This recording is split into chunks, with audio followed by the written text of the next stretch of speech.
Hello everyone, welcome to my channel. I'm Sushmi. நான் இருக்கிறது check ரிபப்ளிக்கோட official லாங்குவேஜ்னு பார்த்தீங்கன்னா check. So செக்கோட capital பார்த்தீங்கன்னா Prague. So இங்கே இருக்கிற பீப்புள்ஸ் எல்லாருமே மோஸ்ட் ஆஃப் செக் லாங்குவேஜ் அவங்களோட அஃபிஷியல் லாங்குவேஜில் தான் பேசுவாங்க. ஸோ நீங்கள் சிட்டின்னு வரும்போது இங்கே ப்ராக் கேபிட்டலில் நிறைய டூரிசம் அண்ட் ஒர்க்கிங் பீப்புள்ஸ் நிறைய பேர் இருக்கனால இங்கே மோர் ஓவர் இங்கிலீஷ் பேசுவாங்க.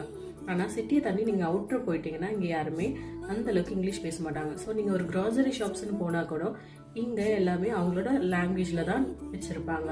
ஸோ நம்ம ஒரு தடவைக்கும் நம்மளோட ஃபோனில் டிரான்ஸ்லேட் பண்ணி தான் எந்த ப்ராடக்டாக இருந்தாலும் எடுக்கிற மாதிரி இருக்கும். அண்ட் நீங்கள் ஏதாச்சும் ஒன்று கேட்கணுன்னா கூட சில டைம்ஸ் உங்களோட ஃபோனில் டிரான்ஸ்லேட் பண்ணி தான் அவங்ககிட்ட கேட்குற மாதிரி இருக்கும். என்னடி சொல்ற? நீ என்ன சொல்ற? ஸோ இங்கே இருக்கிற மோஸ்ட் ஆஃப் த பிளேஸில் அவங்களோட லாங்குவேஜில் தான் எல்லாமே எழுதியிருக்கும். ஸோ நீங்கள் தான் டிரான்ஸ்லேட் பண்ணி பார்க்குற மாதிரி இருக்கும் இங்கே வந்தால். என்னடி சொல்ற?